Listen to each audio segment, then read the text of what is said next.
Pour le grand écran, pour voir tous les films et pour rêver ensemble, on a tous une bonne raison d'aller au cinéma.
Un, deux. Ah, merci, Krigan, bonjour.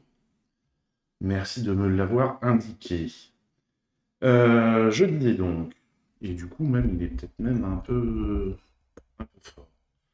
Je disais donc. Bonjour.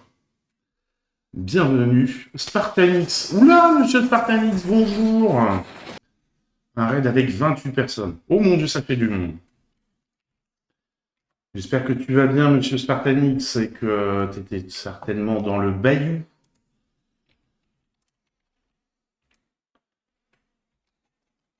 Et que ça s'est bien passé pour toi.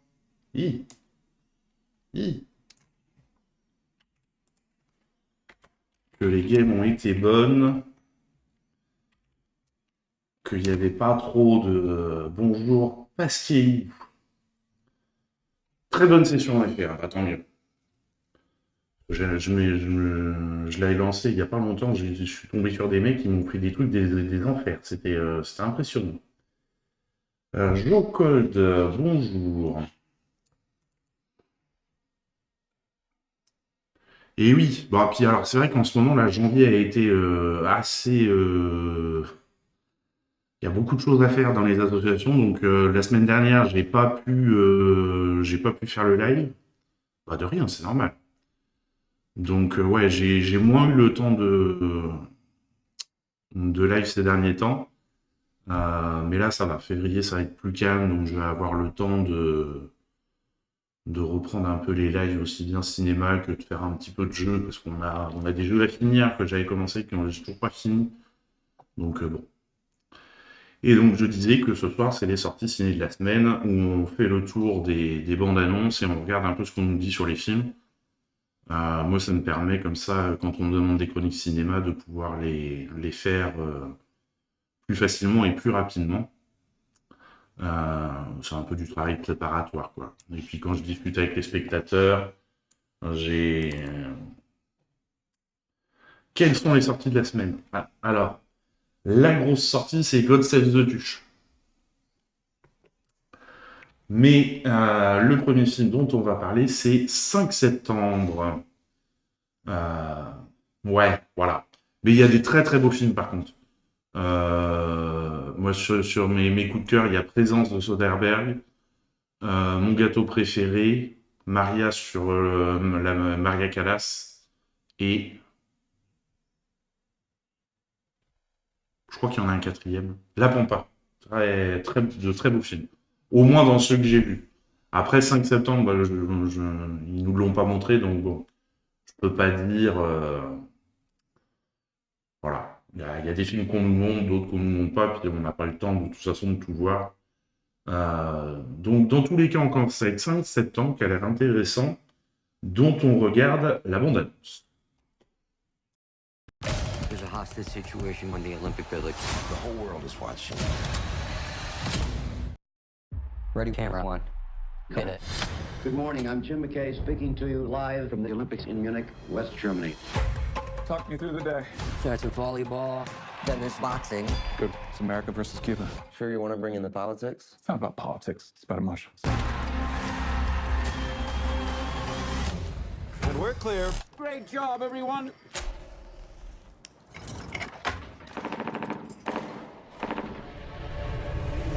Do you hear that? Were those gunshots? What's the situation?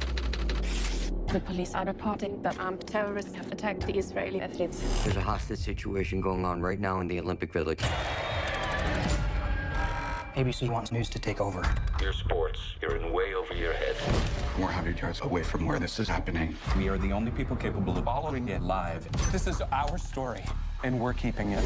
What do I tell the cameras? What do you mean? I mean, can we show someone being shot on live television? We're on. The peace of what have been called the Serene Olympics was shattered this morning. The games are still going on.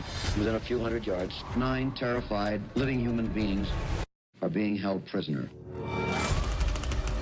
You need to understand how sensitive this situation is. These are just local cops doing things they have never done before. We'll make it broadcast history. More people have seen this than watch Armstrong land on the moon. Now, police are on the roof. Whoa, guys. That's a TV. Or are they seeing what we're seeing? What are you talking about? Are the terrorists seeing this? Our job is to tell the story of these individuals whose lives are at stake. It's not okay if we made it worse. It's a madhouse down here. They know the whole world is watching. If they shoot someone on live television, whose story is that? Is it ours or is it theirs?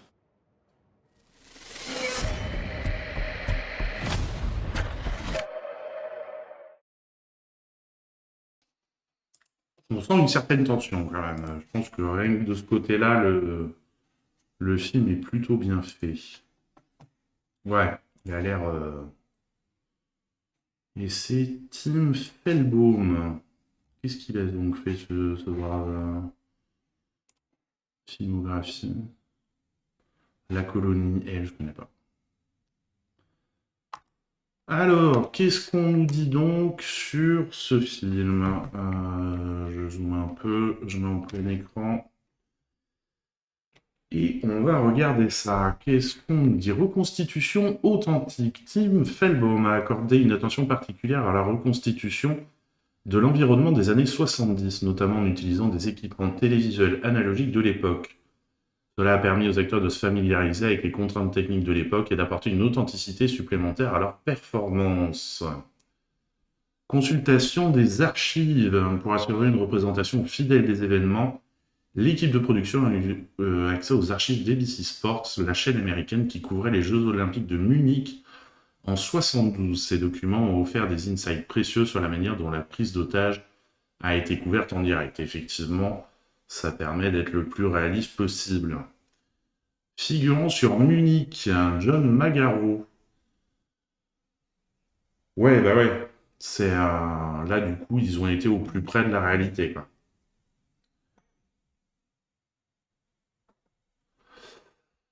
John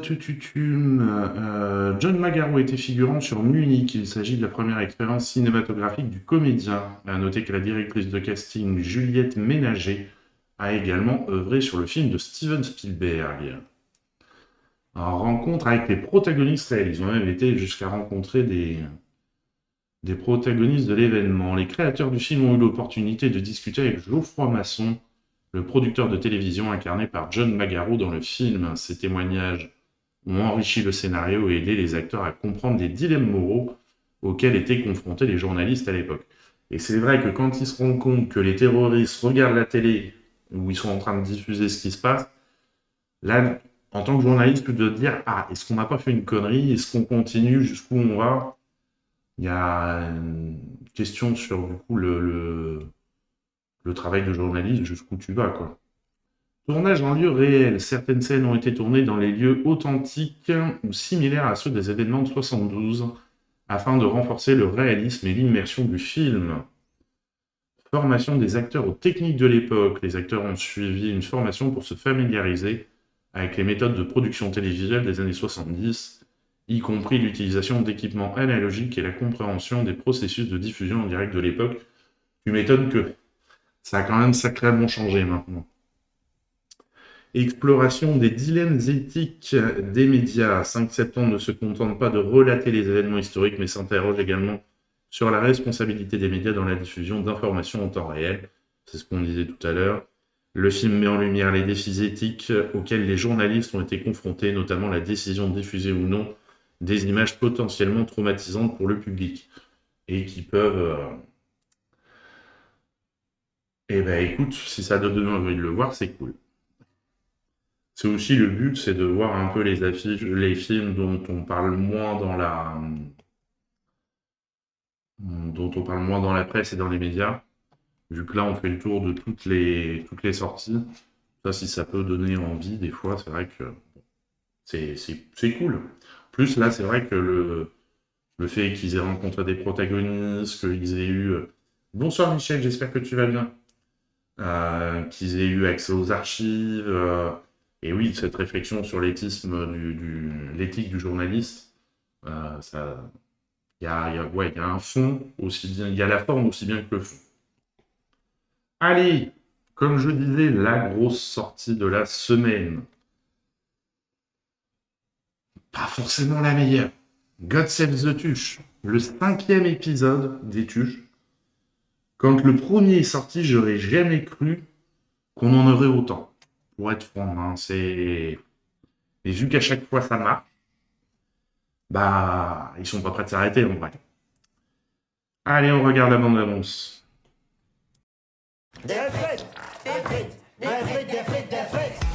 Papa, le roi t'invite avec toute la famille dans son château en Angleterre.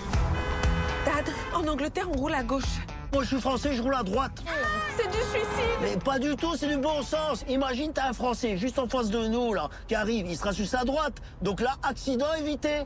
Voilà. Faut qu'on se mette à la culture anglaise. C'est ça, Big Ben. Avant le week-end chez les Windsor.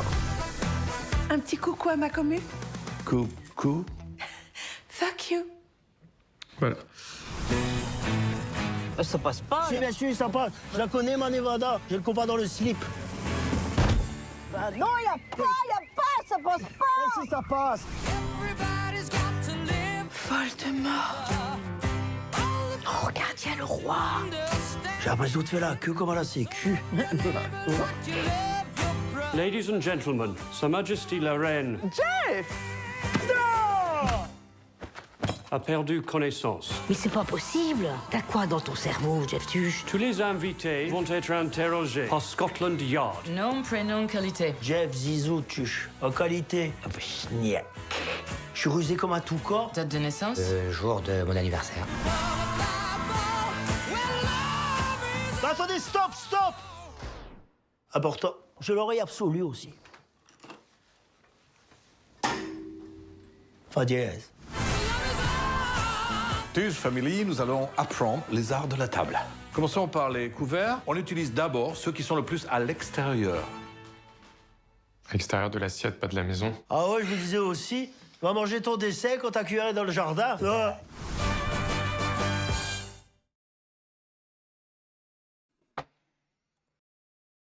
Voilà. Que voulez-vous? Fin d'attente pour le repas. En tout cas, ça m'a fait plaisir de t'avoir vu. La bonne soirée à l'année prochaine. Merci beaucoup. Bon appétit et encore merci pour le raid. Et à la prochaine, avec plaisir. Et donc oui, voilà, hein, les tuches. Et en plus, le pire, c'est qu'on nous donne des infos sur le tournage des tuches. Alors, nouveau réalisateur. Parce que jusque-là, c'était Olivier Barou qui faisait les films. Je pense qu'il a dit, bon, moi les tuches, c'est bon, on a fait le tour. Jean-Paul Rouve voulait continuer, il a pris la réalisation, en gros. Jean-Paul Rouve réalise ce nouvel épisode de la franchise, succédant ainsi à Olivier Barou. Il s'agit de son 5e long métrage en tant que réalisateur. Après Sans armes ni haine ni violence en 2008, Quand je serai petit en 2012, Les souvenirs en 2015 et Lola et ses frères en 2018. Et oui, ça va marcher, ça, je me fais pas de soucis là-dessus. Et moi, quand même, avoir une telle filmographie et enchaîner sur 2024, God Save the Tuche, parce que ces 4 premiers films sont extraordinaires. Le producteur Richard Grandpierre et le réalisateur Olivier Barou ne se sont pas associés à God Save the Tuche en raison de désaccords artistiques et financiers. Désaccords artistiques, Tuche, est-ce que ça va ensemble? Et puis j'en parle avec Alain Chabat. Dans un premier temps, Jean-Paul Rouve a refusé le poste de réalisateur de God Save the Tuche. Il explique pourquoi. C'est très différent des films plutôt naturalistes que j'ai mis en scène et de Sans armes ni haine ni violence à Lola et ses frères. Et puis j'en parle avec Alain Chabat, dont je suis très proche. Il me dit que je serais bien bête de ne pas me lancer. J'ai donc fini par accepter et je me suis attelé à une très grosse préparation avec mon chef opérateur Christophe Graillot. Nouveau venu et retrouvailles. Jean-Paul Rouve, Isabelle Nanty, Sarah Stern. Ah ça par contre oui, c'est un bon acteur Jean-Paul Rouve. Hein. Il nous l'a prouvé. Parce que oui, c'est vrai, passer de Jeff Tuche à le rôle là, dans Sans armes ni haine ni violence ou tous les rôles qu'il a pu faire dans sa carrière. Oui, c'est C'est quelqu'un qui a en plus de ça une culture extraordinaire et il est très bon acteur. Pierre Lotin, Théo Fernandez et Claire Nadeau sont tous de retour. Ils sont entre autres rejoints par Bernard Ménez qui incarne le roi. Cet acteur né en 1944 a joué dans de nombreuses comédies et films français, dont La Nuit américaine, Le Chaud Lapin et Maine Océan. Choix du cadre, après Monaco, les États-Unis, l'Élysée et les fêtes de Noël. La famille Tuche débarque en Angleterre chez la famille royale. On ne les arrête pas. Jean-Paul Rouge justifie ce choix. À la fin de chaque Tuche, on attend le retour du public et on se permet de penser au prochain, avec comme principe le poisson hors de l'eau. En clair, les Tuches doivent toujours être propulsés dans un milieu qui n'est pas le leur. Et au lieu de s'adapter à un nouvel environnement comme n'importe qui le ferait, il perturbe les autres. Il y a eu le bling-bling des États-Unis, les ors et le protocole de l'Élysée. Là, je voulais traiter du rapport à la royauté. On a choisi l'Angleterre, car c'est la monarchie que tout le monde connaît. Festival de l'Alpe d'Huez, God Save the Tuche sera visible dès le 13 janvier 2025.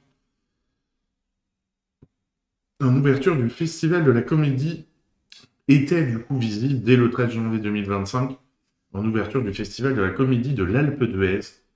Alors, le Festival de l'Alpe d'Huez, il y a vraiment, c'est quelque chose de très très disparate, parce qu'ils sont capables d'avoir de la comédie comme ça, et des films très intéressants. J'ai du mal à cerner réellement l'Alpe d'Huez, mais bon. En 2021, les Tuches 4 a fait partie de la sélection officielle carrément de l'Alpe d'Huez 2021. À noter également que les Tuches 2, le rêve américain, avait ouvert. Oui, bon, en gros, ils ont été à chaque fois, à part pour le premier, ils ont été à chaque fois en ouverture de l'Alpe d'Huez, quoi. Direction la Belgique. Les tournages en Angleterre étant très chers, tous les coûts y augmentent de 20%. Ah bon? Jean-Paul Rouve et son équipe ont tourné God Save the Tuche en Belgique, un pays possédant beaucoup de points communs architecturaux avec le Royaume-Uni. Il se rappelle, on y a notamment trouvé une belle réplique de Balmoral. On a quand même tourné à Londres, mais 2 jours seulement pour les extérieurs, la visite de la ville, le tour en bus, la devanture du pub, l'intérieur, on l'a reconstitué en décor, et Abbey Road. Effectivement, Abbey Road, tu peux pas le dupliquer. Pour la séquence où les Tuches se prennent en photo avec le garde, c'était tellement compliqué d'obtenir les autorisations qu'on a tourné à l'arrache avec un iPhone. Et je sais plus, il y a un réalisateur là qui a tourné un film avec un iPhone 15, en entier, tout, bon. J'ai regardé la bande-annonce, c'est quand même bon. Ouais, l'image est bien, mais après, je pense qu'il y a un autre problème, c'est de scénario et de jeu d'acteur. Une franchise lucrative. La franchise Tuche a totalisé plus de 14 millions de tickets vendus. 14 millions. Donc, les 4 Tuches sont respectivement réalisés 1,5, 4,6, 5,7 et 2,4 millions d'entrées sur le sol français. Le 4e volet sorti en décembre 2021 dans un contexte encore perturbé par la crise du Covid avait un peu déçu en termes d'entrée, mais bon, on était dans une période compliquée et tous les films, même ceux qui devaient faire beaucoup plus que ça, ne faisaient pas autant que prévu. Ils rejoignent les Tuches. Jean-Paul Rouve va très vite penser à Bernard Ménez dans le rôle du roi. Il ne s'appelle pas Charles dans le film, le cinéaste voulant une évocation, pas une imitation. Il précise pour Camilla, on avait trouvé un sosie, mais qui ne me convenait pas, puisque là aussi, je voulais une évocation, pas une copie. Et là, j'ai pensé à Élise Larnicole. En revanche, pour l'Aristopunk, Lady Ginto, c'est la directrice de casting qui m'a proposé Dominique Fro. Je ne la connaissais pas, elle m'a bluffé. Ce genre de rôle assez court, comme celui de Voldemort, tenu par Jacques Nersessian, demande des comédiens très forts pour les incarner, marquait le spectateur. Jackie est si bon que j'ai rajouté une scène avec Stéphanie. Voilà. Bon, au final, c'était bien. On n'aura pas eu non plus 40 000... Ils ont été assez light. Bon, c'est pas forcément le film qui nous intéresse le plus, God Save the Tuche. Allez, on passe au film suivant, Paddington au Pérou, le 3e épisode. Toujours avec la voix de Guillaume Gallienne. On regarde la bande-annonce.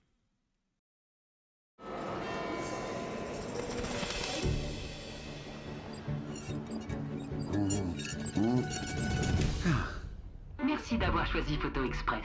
Merci à vous de m'accueillir. La tête doit être complètement dégagée. Hein? Ah. Placez votre visage dans le cercle rouge. Le cercle rouge, bien. Première photo dans 3, 2, 1. Non, attends.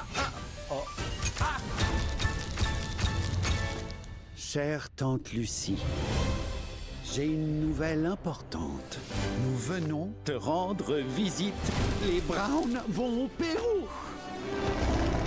Tenez-vous prêts. Oh, il est presque là. Oh, quel beau bateau. Hola. Confortable, sourire, agréable à l'œil, et je ne parle que du bateau. Voilà. Tante Lucie! Paddington! On est là! Tante Lucie! Je crains qu'elle ne soit partie pour une sorte de quête au fin fond de la jungle. Nous ne savons pas où elle est. Tante Lucie m'a trouvé quand j'étais petit. Maintenant, c'est à moi de la retrouver. Mais l'Amazonie, c'est très...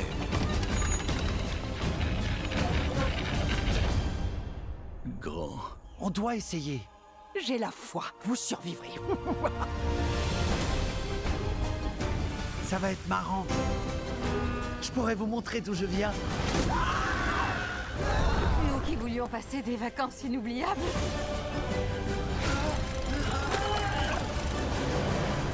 C'est une impression ou ça secoue un peu? C'est moi qui pilote le bateau!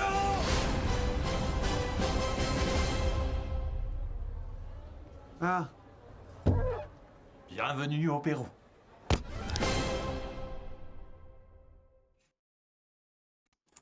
Voilà, là on est quand même sur quelque chose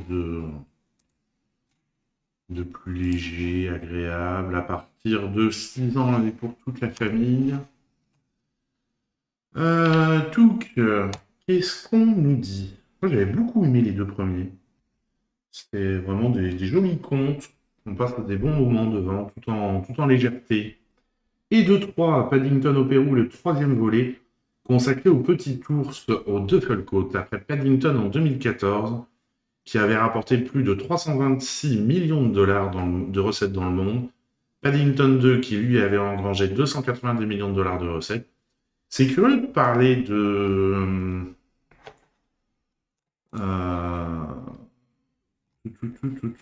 recettes en dollars, sachant que c'est un film anglais.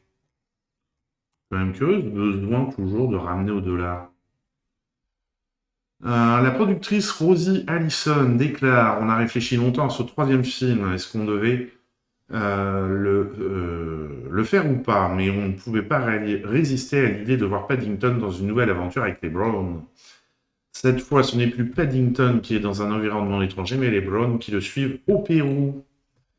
Un nouveau réalisateur aux commandes, Paul King, réalisateur des deux premiers Paddington, laisse cette fois sa place à Dougal Wilson, dont c'est le premier long métrage. Il explique: j'étais parfaitement conscient du riche patrimoine qu'il m'incombait de perpétuer.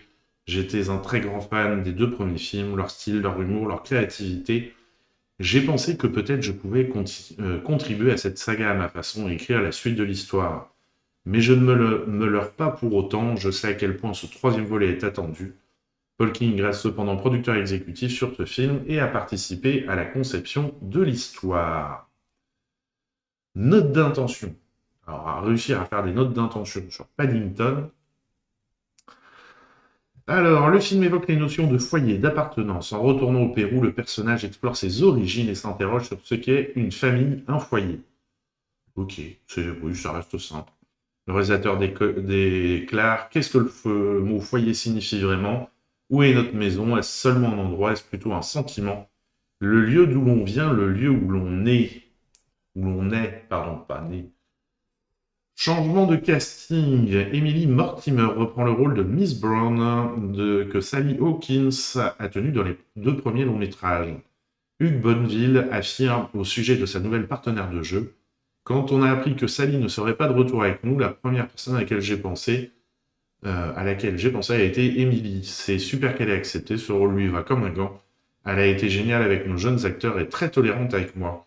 On s'est vraiment bien amusé ensemble. La comédienne était très nerveuse à l'idée de succéder à Hawkins.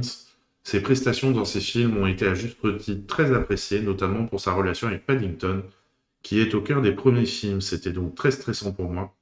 Et c'est avec une grande appréhension que j'ai accepté ce rôle. Mais l'attrait que j'ai pour Paddington et ce monde était trop fort pour que je refuse. 6 rôles, 1 acteur. Après Nicole Kidman et Hugh Grant, c'est au tour du comédien Antonio Banderas de donner la réplique à Paddington. Il incarne Undercabo, un fringant capitaine d'un bateau qui navigue sur le fleuve Amazon, mais aussi les 5 ancêtres de ce personnage, c'est-à-dire un conquistador espagnol, un missionnaire, un explorateur de l'époque édouardienne, un chercheur d'or et une aviatrice suédoise. 2 jours de prise de vue ont été consacrés à chaque personnage durant le tournage. Sian Miller, responsable coiffure et maquillage, se souvient. Ce planning était exigeant, les journées étaient longues et jalonnées de nombreux changements de perruques, de maquillage prothétique. Certains jours, on avait 2 personnages sur d'autres, on en avait 3 à gérer. C'était épuisant, mais aussi incroyablement amusant, parce que travailler avec Antonio a été un pur plaisir. Il était partant pour tout, et son enthousiasme était communicatif.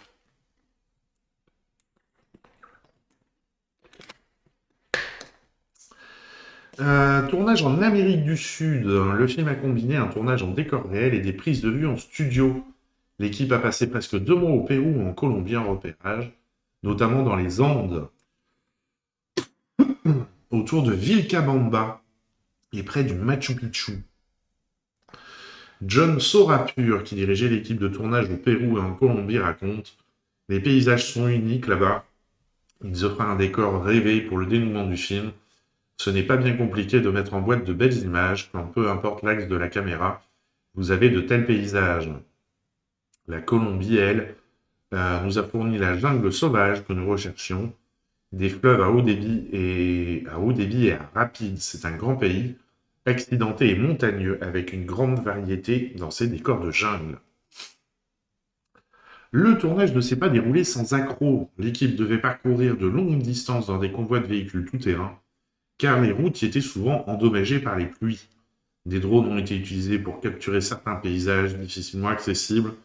Sorapur rappelle à quel point la sécurité était une priorité en raison des conditions météo, parfois extrêmes et soudaines, qui pouvaient rapidement modifier l'environnement de tournage.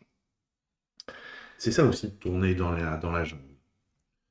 Recréer le Pérou au Royaume-Uni. Outre les prises de vue en Amérique du Sud, Paddington au Pérou a été en grande partie filmé au Royaume-Uni, où le déclarateur Andrew Kelly, après avoir visité Lima et Cusco au Pérou, ainsi que la jungle colombienne, a dû reproduire à la perfection certains environnements péruviens. Nous avons visité aussi de nombreux musées, on a acheté tous les livres possibles sur le sujet, et on a envoyé une bonne partie de notre département au Pérou afin de récupérer le maximum d'accessoires ou de tissus que l'on pouvait pour les rapporter au Royaume-Uni. Pour les tenues, la chef costumière Charlotte Walter est allée au Pérou 2 semaines, d'où elle est revenue avec de nombreux vêtements achetés sur les marchés. Les interprètes des personnages secondaires étaient tous péruviens. Il y a eu ce moment très gratifiant où l'une des dames nous a dit qu'elle avait l'impression d'être de retour chez elle. La maison des ours retraités. La maison des ours retraités est un décor essentiel du film. Imaginé dans ses livres par Michael Bond, il est le lieu de résidence de la tante Lucie. C'est la première fois qu'il est entièrement construit, conçu par le directeur artistique Andrew Kelly et l'ensemblière Cathy Cosgrove.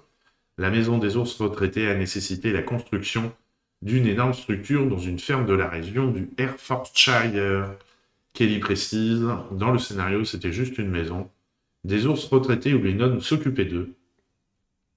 Alors on a commencé à dessiner diverses idées, on a imaginé qu'il s'agissait d'un ancien monastère, dont une aile s'était écroulée à cause de la prolifération de la jungle, mais dont une aile avait été construite par les ours. Il y a des cabanes dans les arbres où se trouvent les chambres de chacun d'eux. Anti-gaspillage. Après le tournage de la séquence du marché, le traiteur a chargé de nourrir l'équipe à cuisiner pendant des jours les denrées qui avaient servi dans le décor afin d'éviter tout gaspillage de nourriture.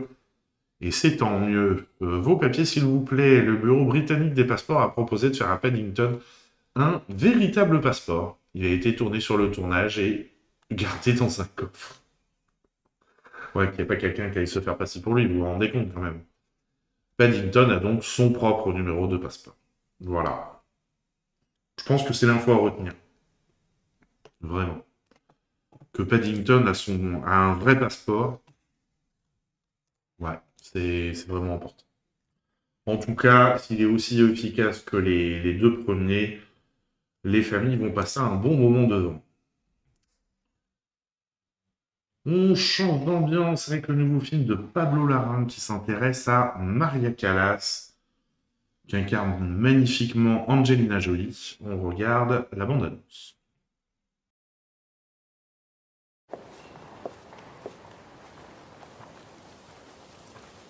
I'd like to walk with you through your life. Should I call you Maria or La Callas?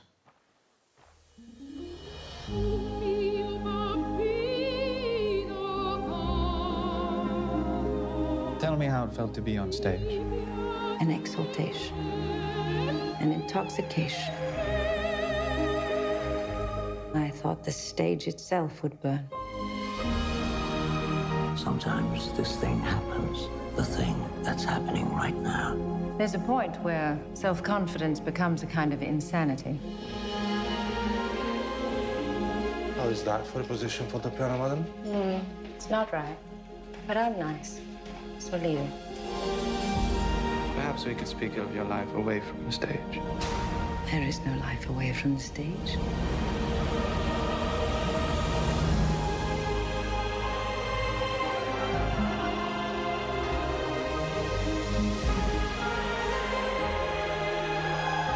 Our readers want to know what the hell happened to you. You've never been free. Forget the music. Your voice will not return. I am in control. I will sing when I am ready to sing. God.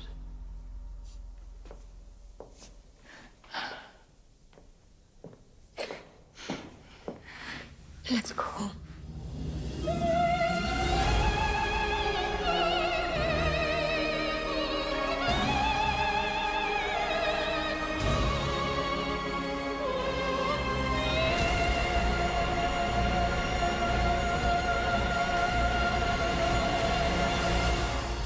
My life is opera. There is no reason in opera.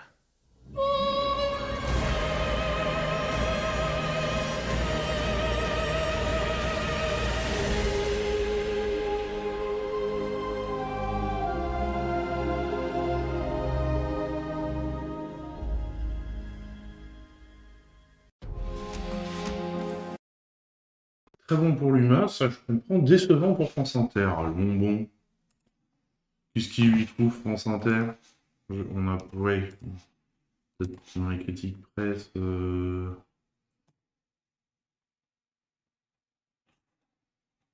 Ouais, bah oui, c'est pas de la presse papier, donc on va pas avoir la critique de France Inter sur Allociné. J'irai écouter voir la chronique qu'ils ont faite, parce que putain, être déçu d'un film comme ça, waouh, c'est dur. Ils sont pas convaincus par Angelina Jolie? Ah ouais? Putain, pourtant, l'interprétation et puis le temps qu'elle a passé à préparer le rôle, parce qu'elle a quand même appris chanter comme une cantatrice, pour que ce soit sa voix dans les enregistrements dans le film. Et puis non, elle est vraiment... C'est au journal d'une heure. Ok, bah j'irai voir les replays. J'irai voir les replays pour écouter ça. Moi, au contraire, elle porte excellemment bien le film. Alors, qu'est-ce qu'on dit? En compétition, Maria a été présentée en sélection officielle dans de nombreux festivals comme la Mostra de Venise, New York, Telluride, BFI de Londres en 2024. Et ah oui, c'est vrai qu'elle a été présentée en sélection officielle. Ouais, J'espère même que, enfin, au cours des festivals, elle va avoir des prix quand même, parce que là, wow. Et de 4, ce n'est pas la première fois que Pablo Larraín s'attaque à un biopic, puisqu'il a déjà réalisé Neruda, sur le poète chilien Pablo Neruda, Jackie, en 2016, sur la vie de Jackie Kennedy au moment de l'assassinat du président Kennedy, et Spencer sur le divorce de Charles III, alors prince de Galles et de sa première épouse,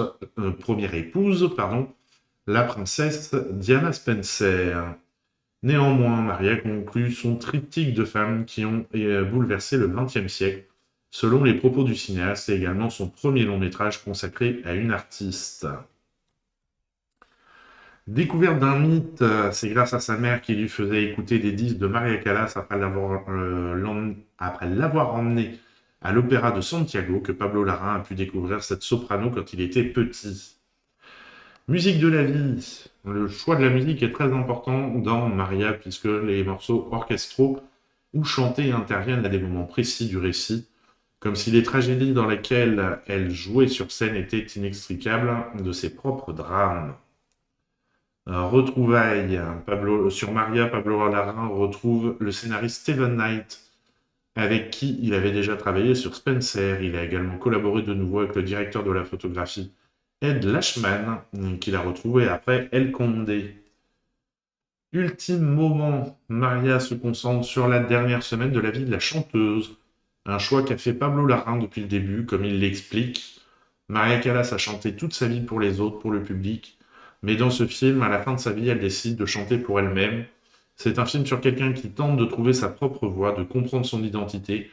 C'est une célébration de sa vie. Et je suis entièrement d'accord avec ça. Le choix d'une actrice. Pablo Larraín a immédiatement songé à Angelina Jolie pour camper le rôle de Maria Callas, avec qui, selon lui, elle partage une présence physique incroyable et une grande humanité. Lourde préparation pour se glisser sous les traits de la soprano Angelina Jolie. S'est préparé pendant 7 mois avec plusieurs coachs pour apprendre l'italien, étudier l'histoire de l'opéra et surtout pour apprendre à chanter. En effet, le réalisateur ne voulait pas de playback sur le tournage. Des chanteurs d'opéra ont donc appris à la comédienne à adopter une bonne posture, à travailler sa respiration et à maîtriser son accent. Le processus a ensuite été le même pour que pour le long métrage Aznavour, c'est-à-dire que la voix d'Angelina Jolie a été mixée avec celle de Maria Callas. Il était donc indispensable que la comédienne sache chanter. De comédienne à soprano, avant de mixer sa voix avec celle de Maria Callas, Angelina Jolie a dû chanter seule sur le tournage à plein poumon, devant 200 à 500 figurants pour les scènes de représentation, une situation qui l'a mis mal à l'aise au début. Tu m'étonnes, c'est quand même un exercice particulier, puisque l'actrice s'excusait à chaque fois auprès de l'équipe, pensant que sa voix n'était pas à la hauteur. En revanche, Pablo Larraín, avec un casque sur le tournage, et réalisé le mixage en direct avec les 2 voix. Ah oui, ils l'ont même pas fait en post-prod, ils l'ont fait direct là sur le tournage. Allez, c'est parti. Ils font de plus en plus de trucs en direct, c'est impressionnant. Connexion cinématographique. Plusieurs scènes de Maria montrent les personnages de JFK et d'Aristote Onassis, 2 hommes de pouvoir qui ont été mariés avec Jackie Kennedy. Devenu ensuite Jackie O, les 2 longs métrages, tout comme les 2 femmes que Pablo Larraín a portées sur grand écran, ont donc un lien comme il l'explique. Maria et Jackie peuvent faire tout ce qu'elles veulent. Elles sont riches, célèbres, elles ont une place incroyable dans le monde, mais elles ne peuvent pas s'en échapper. Le fait qu'elles appartiennent toutes à ce groupe ne les rend pas amies, mais elles font partie du même cercle. Cette génération de femmes voyait le monde avec privilège, mais aussi avec authenticité et volonté. Un art salutaire, prendre des cours de chant, a permis à Angelina Jolie d'exprimer des émotions enfouies, comme une thérapie selon ses propos. Grâce à ce film, elle s'est même initiée à la musicothérapie. Un Frenchie au casting. Dans ce casting international s'est glissé l'acteur Vincent Macken qui campe le docteur Fontainebleau. Conseil précieux, l'ancien majordome de Maria Callas, Ferruccio, n'a jamais écrit aucun livre ni accordé aucune interview pour raconter des anecdotes relatives à l'artiste. Toujours vivant, il a en revanche livré quelques souvenirs à Angelina Jolie et à l'équipe du film sans pour autant venir sur le plateau. Oh, c'est beau ça, qu'il a accepté ça. Une esthétique particulière, Pablo Larraín a fréquemment utilisé la caméra à l'épaule ainsi que des objectifs plus larges pour souligner le rapport de Maria Callas avec l'espace. Par ailleurs, le directeur de la photographie a travaillé sur les différentes teintes allant des couleurs chaleureuses pour signifier son monde intérieur, aux couleurs plus froides des bleus et des verts pour symboliser l'extérieur. Parallèlement à cela, les séquences en noir et blanc ont été tournées avec des négatifs. Eh ben, disons, on nous en dit. Excusez-moi. Format particulier, le film a été tourné avec 3 formats, 35 mm, 16 mm pour les images censées être celles tournées par l'équipe du documentaire, et même Super 8. Ed Lachman a également insisté sur le recours à une caméra française de l'époque, la a-t-on, pour éviter tout anachronisme. Prête pour le gros plan, la scène d'ouverture a été tournée sur le premier jour de tournage. Angelina Jolie chante et a été filmée en gros plan, avec une très petite équipe pour se sentir en confiance. Sur ces traces, Pablo Larraín et le chef décorateur Guy Hendrix Diaz se sont rendus dans différents lieux fréquentés par Maria Callas, comme la Grèce, la Scala de Milan, le yacht d'Aristote Onassis, et ont même eu la possibilité de visiter son appartement avenue Georges Mandel à Paris. Bien qu'il ait été vendu, largement rénové depuis la fin des années 70, entrer dans son espace a été une expérience puissante. Observer les vues de Paris depuis les fenêtres de Maria et être dans la même pièce, son bureau où tant de ses interviews ont été filmées, a laissé une impression durable. Saturne, le tournage a eu lieu dans différents pays, mais surtout à Budapest en Hongrie. Dans un immeuble désaffecté, ils ont reconstruit à l'identique l'appartement parisien de Maria Callas grâce à des photographies et des archives de l'époque. En outre, ils ont reconstruit sur mesure le piano Steinway ayant appartenu à la star, mais en version plus petite, afin de pouvoir le faire rouler. Imagination débordante, pas moins de 60 créations ont été nécessaires, reconstituées à l'identique. Elle ne veut rien dire, cette phrase. Pas moins de 60 créations ont été nécessaires, reconstituées à l'identique. Oui, bon. En revanche, comme il existait peu d'images d'archives des derniers moments de la soprano, Massimo Cantini Parini, le chef costumier, a imaginé ses tenues d'après son état d'esprit de l'époque, comme il le raconte. Elle s'habillait principalement en noir, restant toujours très élégante. La robe de chambre qu'elle porte dans le film est un peignoir en pure laine que j'ai fait réaliser à la main à Rome selon mon design. Grand collectionneur possédant 2 pièces originales de la garde-robe de Maria Callas, Massimo Cantini Parini a prêté un manteau et une robe à Angelina Jolie pour l'une des scènes du film. Comeback, Maria signe le retour d'Angelina Jolie sur grand écran après 3 ans d'absence. Ça fait pas une trop grosse absence non plus. Son dernier film, Les Éternels de Chloé Zhao, date en effet de 2021. Ça va, ça fait pas une trop grosse absence. Monsieur Alexouille, bonjour. Je suis dans l'heure que je suis en pleine révision du brevet blanc. Je fais la physique, chimie et la SVT. Eh bien, bon courage, bonne révision, bon courage pour le brevet blanc.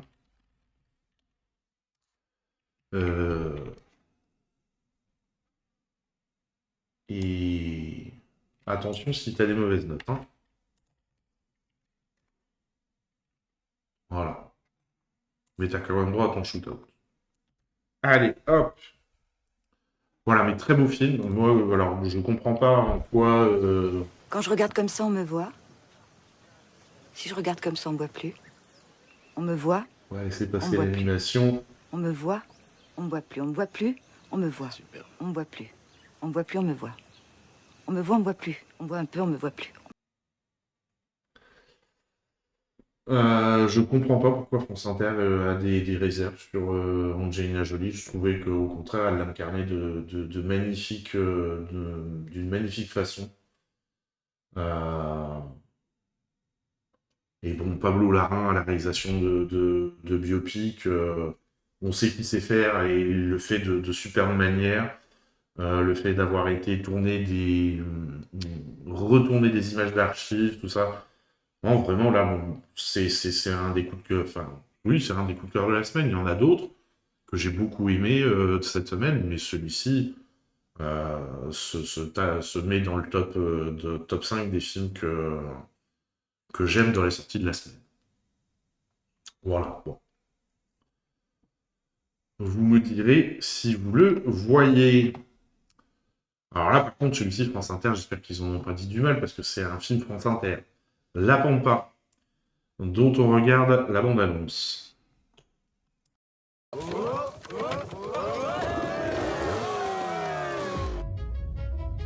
Chaque fois que je reviens ici, j'ai l'impression d'être en 1950. Avec votre mentalité de merde, là. Bon, les gars, il reste une course, hein. Allez, hein.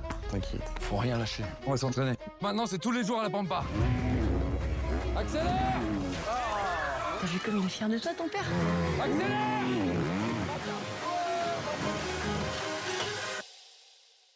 Tu fermes ta gueule, t'as rien vu, ok? Si mon père il tombe dessus, je suis mort. Dégage. C'est fini, y a plus rien, y a plus de championnat, plus de croix. J'ai dit à ton père, c'est mort, d'accord? Qu'est-ce que tu fous, Willy? Mais vous voulez pas me laisser tranquille une fois? Ose ramener ta gueule ici! Papa, Tu me fais honte, je passe pour qui, moi?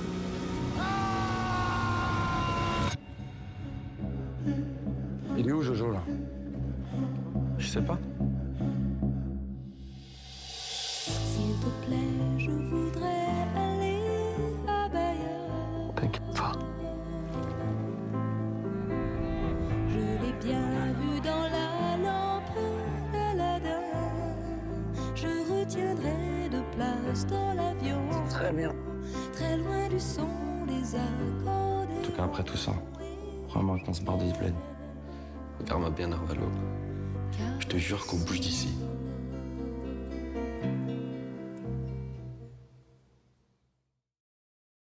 Voilà pour cette présentation. Alors, qu'est-ce qu'on dit sur le film? Comme on l'a vu sur l'affiche, le film a été présenté au Festival de Cannes, Semaine de la critique. Du petit au grand écran, Si la Pampa est le premier long métrage d'Antoine Chevrolier. Il a fait ses gammes à la télévision, réalisant notamment plusieurs épisodes du Bureau des légendes et de Baron Noir. Ensuite, Disney lui a proposé de mettre en image l'histoire de Malik Oussekine sous forme de série. Et c'est durant ce projet qu'il a songé à la Pampa, comme il l'explique. Est-ce qu'on allait m'autoriser à filmer ce qui est indispensable à mes yeux? C'est une question que je me pose beaucoup dès l'écriture. Sur la Pampa, je me suis demandé comment singulariser un propos que l'on a déjà vu 100 fois. Le coming of age, la masculinité toxique, la réponse se trouve, je crois, dans mes personnages, dans leur trajectoire. Team de choc. L'écriture de La Pampa s'est faite à 6 mains. En effet, Antoine Chevrolier collaborait avec la scénariste Bérénice Boquillon. Il a ensuite sollicité l'aide de la romancière Faliza Guène, qui a travaillé en détail la caractérisation des personnages. Longue haleine, Antoine Chevrolier a travaillé pendant 3 ans sur l'écriture de La Pampa et a rapidement emmené ses co-scénaristes dans son village natal de Longué-Jumelles en Anjou, afin de les imprégner dans des lieux. La Pampa est un endroit qui existe réellement, à quelques kilomètres du village d'enfance du cinéaste. Une mise en scène soignée, Antoine Chevrolier compare son travail à la mise en scène à un trait direct. Il souhaitait également ne pas influer sur l'émotion du spectateur et le laisser libre d'être ému lorsqu'il le souhaite. Son credo, la sobriété et la pudeur. Une ligne directrice que le réalisateur utilise également dans sa direction d'acteur déployée d'artifice. En revanche, la lumière, les mouvements, les focales contrastaient volontairement avec cette sobriété et devaient avoir une forme d'amplitude pour charger le film de l'intensité que les personnages traversaient. Et ça, effectivement, on le ressent très bien dans le film. Inspiration. Si Antoine Chevrolier a eu un choc à l'âge de 8 ans en voyant Fenêtre sur cour d'Alfred Hitchcock à la télévision, il est aujourd'hui très inspiré par les cinéastes Andrea Arnold, Christian Mungiu et Andrzej Zwiagintsev. En outre, le réalisateur a beaucoup écouté Glenn Gould pendant l'écriture du film. Oui, c'est beaucoup des cinéastes qui ont traité de sujets sociaux. Donc oui, ça se comprend, les références qu'il a. Partir un jour avec retour. Antoine Chevrolier insiste pour dire que La Pampa n'est pas autobiographique. En revanche, il s'est fortement inspiré de son enfance, comme la scène d'ouverture où Jojo traverse la route, ce que fait le réalisateur lui-même à vélo. De même, il a souhaité tourner dans la rue où il a vécu, ainsi que dans l'église où il a enterré ses proches. Un sport symbolique, le choix du motocross n'est pas anodin dans la Pampa. Le lieu abritait la première manche du championnat de France de Supercross qui attirait de nombreux spectateurs. De plus, ce sport avait une dimension symbolique qu'Antoine Chevrollier voulait explorer, comme il le confie. Le motocross est un sport très testostéroné, au code souvent masculiniste, pratiqué par des hommes de classe moyenne ou des prolétaires, et où se confondent la mécanique et la musique forte. C'est pour moi un univers très cinégénique. Les hommes et leurs enjeux virilistes dans le monde du sport m'ont toujours fasciné. Avec là, plus viriliste que ça, la vision de l'homme. Antoine Chevrollier avait déjà exploré le machisme dans le sport dans le clip Texas Switch du groupe Bagdad, qui se déroulait cette fois sur un terrain de football. Les histoires d'amour finissent mal, en général. La sexualité de Willy est reléguée au second plan dans la Pampa, pour mettre davantage en avant sa différence de classe sociale avec le personnage de Marina. D'ailleurs, le baiser entre eux, écrit dans le scénario, a été supprimé au moment du tournage. Changement de cap, le point de vue du film est bouleversé dès l'issue tragique de Jojo. Grâce à un mouvement de caméra, Willy passe d'un coup au premier plan. Des séquences tournées au Steadicam où la caméra devient, selon Antoine Chevalier, la respiration de Jojo. Précieuse collaboration, c'est la quatrième fois que le réalisateur collabore avec Sacha et Evgeny Galperine pour la musique. Pour la Pampa, ils ont changé de méthode de travail puisque cette fois les compositeurs n'ont pas lu le scénario en amont et se sont contentés du résumé oral du cinéaste. Après avoir échangé sur quelques références cinématographiques ou musicales, les frères Galperine ont enregistré quelques extraits sur leur téléphone et cela a convaincu Antoine Chevrollier. Chez le réalisateur, les répétitions ne se font pas seulement avec les comédiens, mais avec l'ensemble de son équipe, comme le chef opérateur, la script ou le premier assistant. Une manière, selon lui, pour les acteurs du film de s'imprégner du texte et des personnages. Par la suite, l'ensemble de l'équipe a répété dans les décors. Si le réalisateur avait une suggestion de mise en scène à faire à un acteur, il lui chuchotait son conseil à l'oreille pour ne pas influer sur son partenaire de jeu. Mathieu Demy, avec qui Antoine Chevrollier a déjà travaillé en tant qu'assistant réalisateur, fait une apparition dans le film dans le rôle d'Étienne. Qui ne doit pas être un rôle marquant. Contre-emploi, parmi les seconds rôles, Antoine Chevrollier a fait le choix d'Artus, davantage habitué à la comédie. Et il est bien dans le rôle. Un acteur que le cinéaste avait déjà casté sur le bureau des légendes, qui voyait bien un contre-emploi dans un rôle de taiseux. Pour incarner Teddy, Artus a accepté de perdre beaucoup de poids. À la recherche des pépites, Saïd El Alami avait déjà joué pour Antoine Chevrollier dans Oussekine, et son jeu a convaincu le réalisateur de lui proposer le rôle de Willy. En revanche, pour Jojo, il cherchait impérativement, avec la directrice de casting Alicia Cadon, un acteur queer. Ils ont été séduits par les essais d'Amaury Fouché. Une grande préparation. Amaury Fouché s'est intensément préparé pour le rôle avec l'aide d'un coach et du réalisateur qu'il a vu pendant plusieurs mois. Il a également pris des cours de moto. C'est mieux. Quand tu incarnes un gars qui fait de la course de moto à haut niveau, si tu ne sais pas faire de moto, c'est quand même gênant. En roue libre, pour construire la complicité entre les deux acteurs, pour qu'elles transparaissent à l'écran, l'équipe leur a pris des billets de train pour Longueuil Jumelles et les a laissés libres pendant 3 jours. Ils ont été livrés à eux-mêmes et en ont profité pour faire les 400 coups, notamment en taguant les murs de l'hôpital désaffecté que l'on voit dans le film. Eh ben bravo! Ces quelques heures passées ensemble ont scellé une profonde amitié entre les deux acteurs. Voilà donc pour ce film que j'ai trouvé aussi touchant, plein d'émotions. Et les messages qu'il veut faire passer sur la masculinité toxique et tout, on les ressent bien. Donc la note d'intention est réussie. Donc voilà. Les deux acteurs les deux qui tiennent quand même majoritairement le film sont bons. Donc voilà, vraiment un bon moment à passer. Allez, on passe au film suivant avec le retour au cinéma de Steven Soderbergh. On regarde la bande-annonce.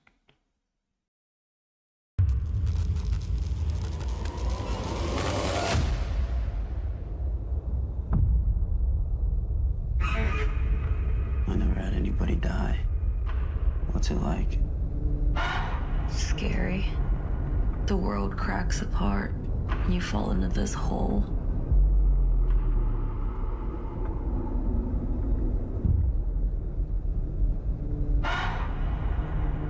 You wonder where they are. And you wonder what it would be like if you were there too.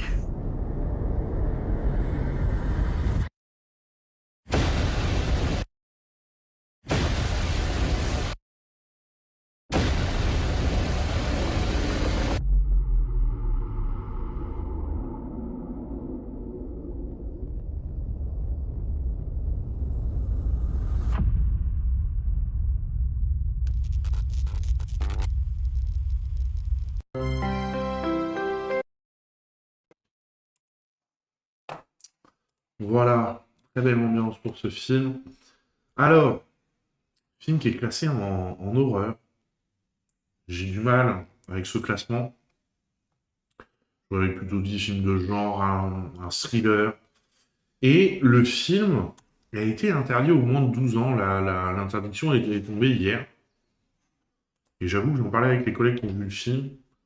J'ai pas très bien compris pourquoi. Là, j'avoue, comprends pas. En tout cas, qu'est-ce qu'on nous dit sur le film? En tout cas, sachez-le, le film est interdit au moins de 12 ans, donc pensez à vos justificatifs d'âge. Genèse, Steven Soderbergh s'est inspiré d'un événement survenu à lui et à sa femme dans leur maison de Los Angeles. Le couple savait que quelqu'un était mort dans cette demeure avant leur emménagement. La rumeur raconte qu'une fille y avait tué sa mère, néanmoins le réalisateur ne s'est jamais senti menacé ou effrayé. Jusqu'au jour où un incident lui a inspiré présence. Un soir, la house-sitter regardait la télé, il y a un long couloir qui mène à la chambre, et cette personne a sorti une sorte de présence, a levé les yeux, et a vu la silhouette d'une femme traverser le bout du couloir pour entrer dans la chambre. La gardienne a instinctivement crié le nom de Jules, la femme de Soderbergh, avant de réaliser qu'elle n'était pas là. Quand elles se sont parlé au téléphone, Jules lui a dit pour la rumeur, et la house-sitter a répondu « C'est quoi ce bordel? Pourquoi vous ne me l'avez pas dit ?» Ça a plu à France Inter, celui-là. Bah tant mieux. Que je sois un peu d'accord avec France Inter de temps en temps, quand même. David Koepp a écrit le scénario de Présence à la demande de Steven Soderbergh, réalisateur entre autres d'Hypnose et Fenêtres secrètes. Koepp officie aussi en tant que scénariste, a écrit La mort vous voici bien, Jurassic Park, L'Impasse, Mission Impossible et Panic Room, qui sont quand même des super films, qui sont devenus des grands classiques tous autant qu'ils sont. Il a été d'emblée emballé par la proposition de Soderbergh. Tout se passe au même endroit, des choses étranges se produisent, une famille commence à se désagréger, cela concerne toutes mes obsessions personnelles. Il y avait un choix esthétique très fort qui guidait l'ensemble, ce que j'ai trouvé formidable, j'adore les restrictions. Caméra subjective. Oh oui, ça je l'ai entendu ce matin, il y avait une interview, le distributeur a envoyé une interview au cinéma qui passait le film en sortie nationale, et où ils ont fait, eux, une interview de Steven Soderbergh. Et c'était assez drôle, et il dit, je vais quand même contre tous mes principes avec ce film, et on va voir pourquoi ici. Dès l'écriture du scénario, Steven Soderbergh a eu l'idée de la caméra subjective, racontant le film à travers le point de vue du fantôme. Un parti pris original qui cependant inquiétait le réalisateur. C'était ma conviction absolue, et je l'ai déclaré publiquement, que les films narratifs en pure POV ne fonctionnent pas. Et il fait exactement l'inverse. Et que la raison pour laquelle la VR ne sera jamais une option narrative viable est qu'on a le désir primaire de voir ce qui se passe du côté inverse. On veut voir la réaction du personnage dont on épouse le point de vue. Si on ne peut pas voir ce que le personnage ressent émotionnellement, il n'y a pas de film. Mais là, je suis littéralement en train de démolir la structure que j'ai construite, et ma seule justification est la suivante. Ici, si vous pouviez voir le côté inverse, il n'y aurait rien à voir. Et voilà, j'ai trouvé ça beau. C'est le mec qui a défendu pendant toute sa carrière une vision du cinéma et qui là dit, bah oui, mais c'est vrai que finalement, c'est pas une connerie ce que j'ai dit avant, mais pour ce film-là, on peut pas faire l'inverse. Voilà, je trouvais ça chouette. Le casting, ce qui est important pour le film, c'est que les personnages ont une obsession permanente pour l'assimilation. C'est pourquoi la dynamique familiale est si complexe et si potentiellement autodestructrice, souligne le réalisateur. Ainsi, choisir le bon casting était capital. Lucy Liu a été la première comédienne à être castée. Les autres acteurs ont été choisis à partir d'elle. Steven Soderbergh a demandé à la directrice de casting Carmen Cuba d'interroger les acteurs sur leur vie, leurs origines et leur famille. Il précise « Souvent, je vois quelque chose de vraiment convaincant. Et si j'ai plus d'informations, nous pouvons recalibrer le rôle pour amplifier cette composante. Parce qu'il faut avoir envie de regarder ces gens. Vous allez être dans la maison avec eux. » Multicasquette, outre le poste de réalisateur, Steven Soderbergh était également directeur de la photographie sous le pseudonyme Peters Andrews, et monteur sous le nom de Marie-Anne Bernard, une habitude que le cinéaste a depuis des années. Voilà. Mais il y en a certains qui assument qu'ils font tout dans leur film, donc ils se mettent à tous les postes, sous leur nom, mais lui il dit non, mais j'ai été aidé, c'est moi, mais faut pas le dire trop fort.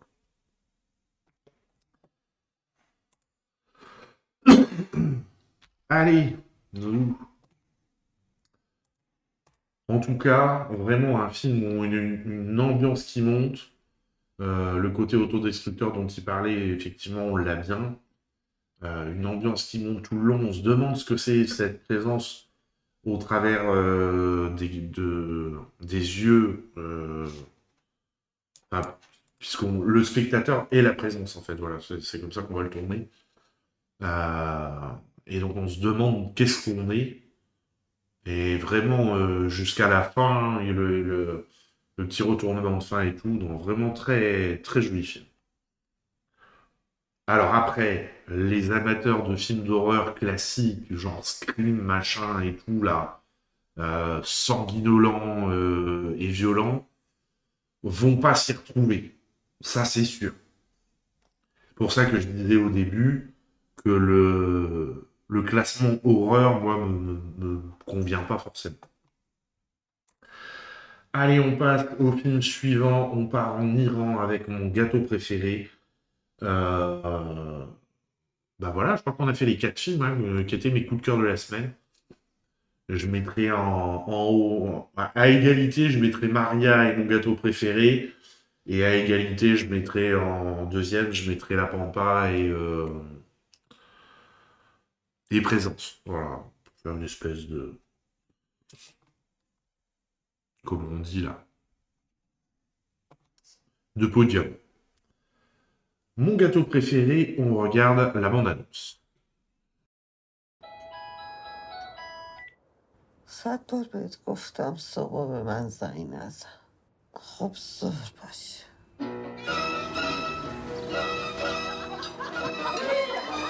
تو خودت که خیلی دوست داشتی چرا شوهر نکردی؟ بگو. از تنهایی در بیایی عزیز دلم. ماشین می‌خواستی. الان میگم یکی از بچه‌ها برسه. میشه شما منو ببری؟ من مهینم. منم فرامرزم.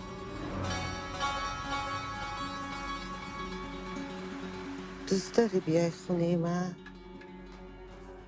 با سلیقه است. ممنون.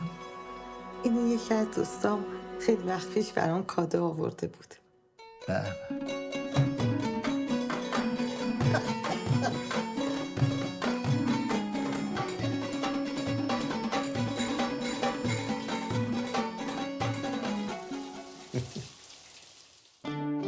خودت برو سوار شو دختره رو دخترای مردم رو پیاده کن بخاطر 4 تا تار ممخوای ببری بکن. تو رو از سنت خجالت بشه. حجاب خودت هم مشکل داره خودت هم میدم سوار کن.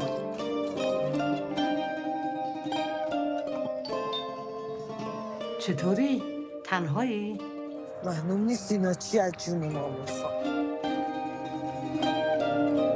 تو از مرگ نمیترسی؟ نه ولی از تنهایی مردن میترسم. منم برات یک کیک میپزم.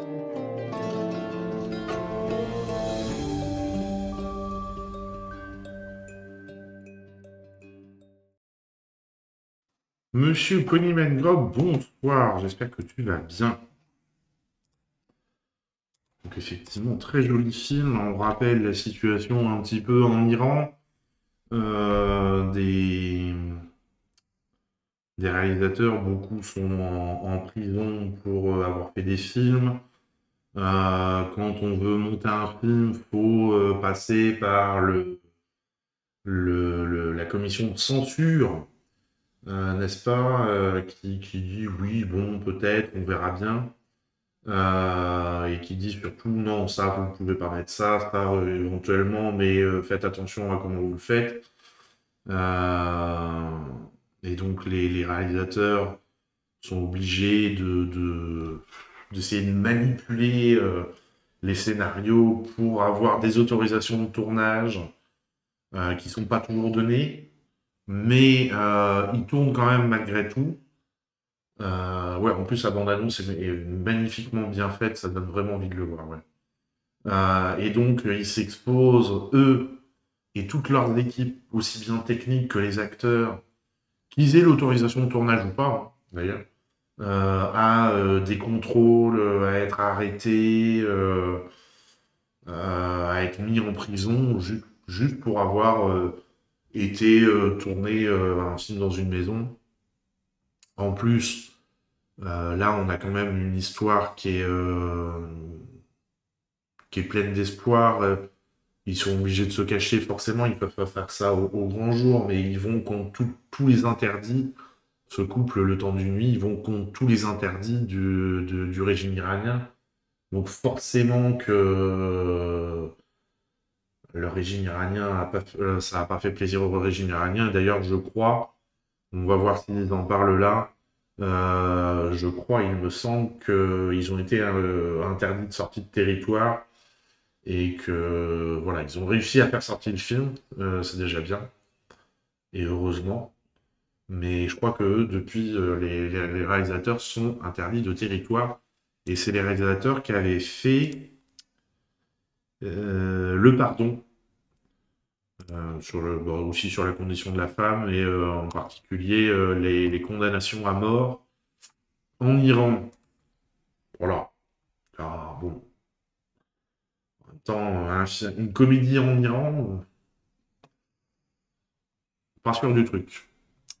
Alors, qu'est-ce qu'on nous dit? Couronné de succès, mon gâteau préféré a remporté pléthore de récompenses comme le Grand Prix du jury au Festival du film de Cabourg en 2024, le prix de la révélation et de la critique au Festival de Valenciennes, mais également le prix du jury œcuménique et du jury Fipreschi lors de la 74e Berlinale. Il a en outre également été sélectionné au Festival de La Rochelle, de Montreuil, d'Amiens et même de Tokyo.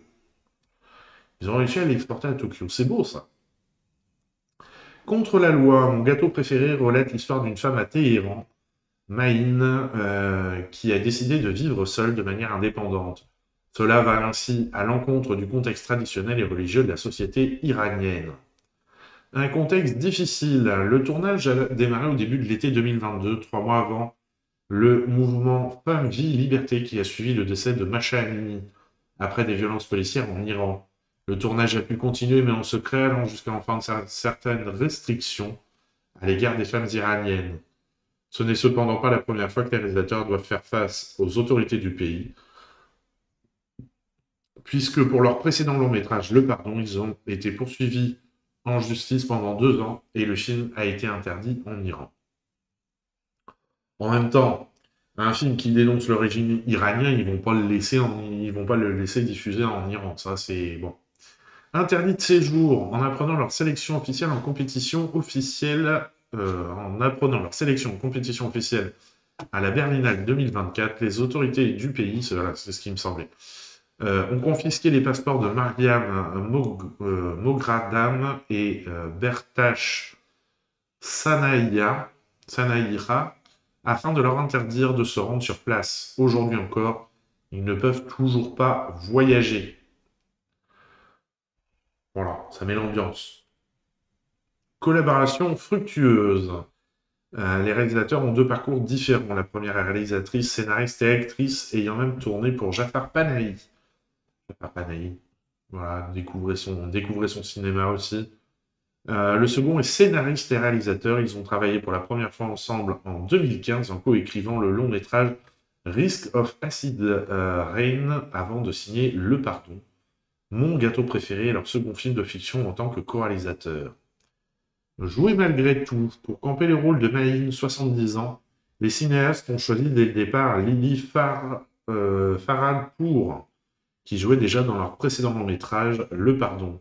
Un personnage de femme indépendante, difficile à jouer en Iran, compte tenu du contexte, mais que la comédienne a tenu à interpréter malgré les risques, étant militante pour le droit des femmes et des actrices iraniennes.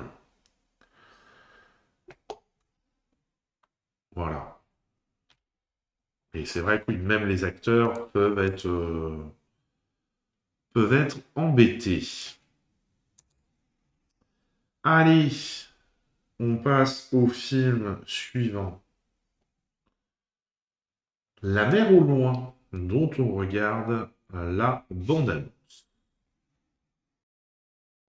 قول لي شحال كان هذيك معاك كنت فارح وكان عندي كل شيء 3 شهور تحمل 10 سنين Le montre madame pour le mari madame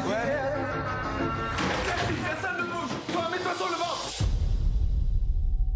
Oujda Maroc s'il vous plaît monsieur ne me renvoyez pas Salve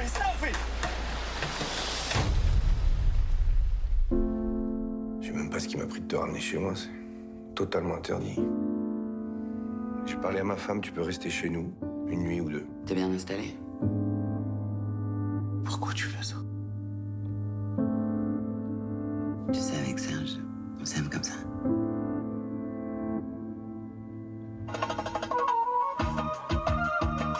عباك عندك لا شونس وما راك عايش بكرامتك ماشي كيما انا طلحت راسي راني مدمر خلوني مهجي عمر كابو بوا قلبي تفكر لا فعلا ربوك على تونا Non mais ça va pas.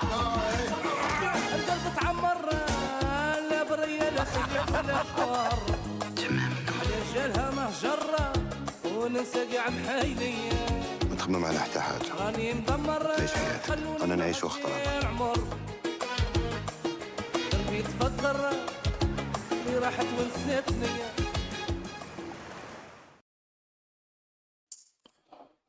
Voilà donc pour La mer au loin. Alors, qu'est-ce qu'on nous dit sur ce film? Naissance du projet. Saïd Amish est né en 1986 et n'est donc pas contemporain des années 90. Le cinéaste explique pourquoi il a choisi de situer l'intrigue de La mer au loin durant cette décennie. D'abord, parce que le rail, d'un point de vue émotionnel et esthétique, était l'un des principaux moteurs de ce projet. Et le rail a connu un âge d'or à Marseille, fin des années 80, début 90. C'était important d'ancrer cette musique et la ville de Marseille dans le présent et le quotidien de mes personnages.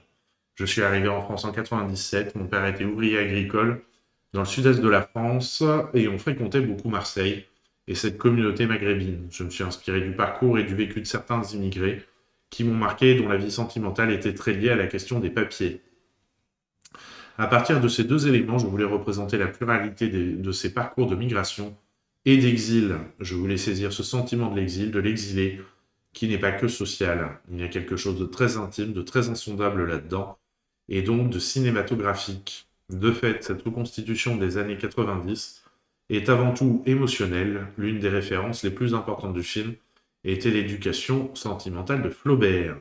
Le personnage principal, Nour, est davantage traversé par l'histoire qu'il n'y participe.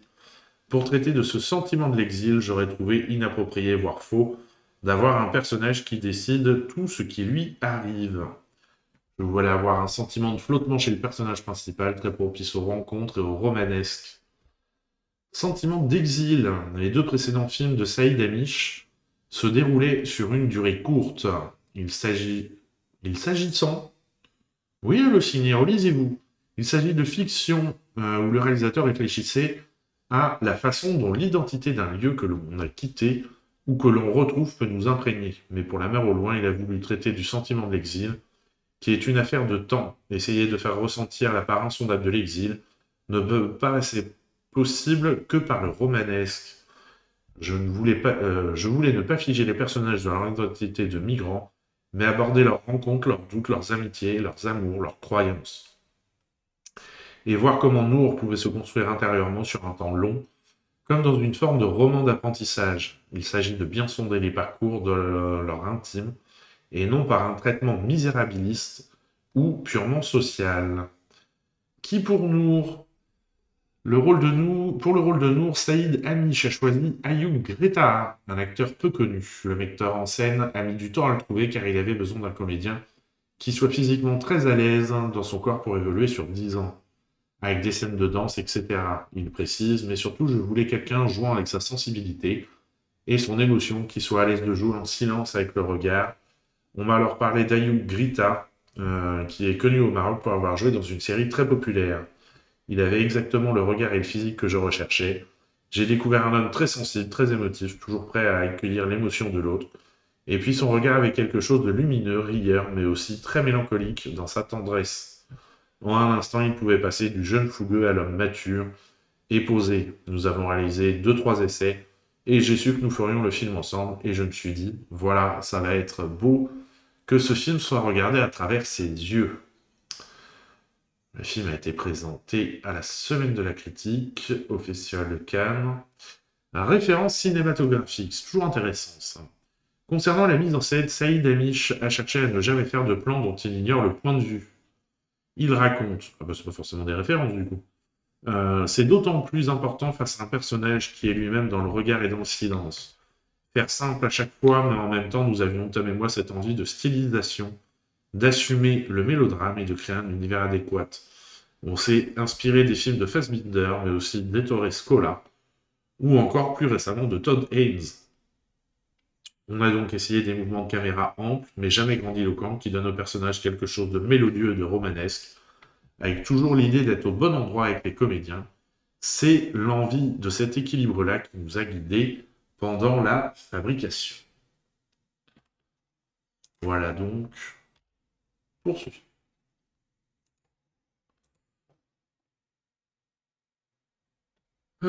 Film suivant, film jeune public. À partir de 3 ans, une guitare à la mer. On regarde la bande-annonce. Il était une fois, au cœur de la forêt, une petite fouine ordinaire et un petit hérisson solitaire qui allait bientôt vivre une histoire d'amitié extraordinaire. C'est toi le monstre de l'eau? Ah non, non, moi je suis juste une fouine. Tu verras, c'est pas très grand. T'es sûr que je peux rester là? Sûr, je te dis. Regarde là, la bête. Je crois que je vais me mettre en boule. Hola, no tengas miedo. C'est ton ami qui a disparu dans la tempête? Si. Je suis sûre que tu vas le retrouver, ton ami. Moi, je peux vous guider. Vamos. Et c'est le début d'une aventure incroyable pour ses 3 nouveaux amis.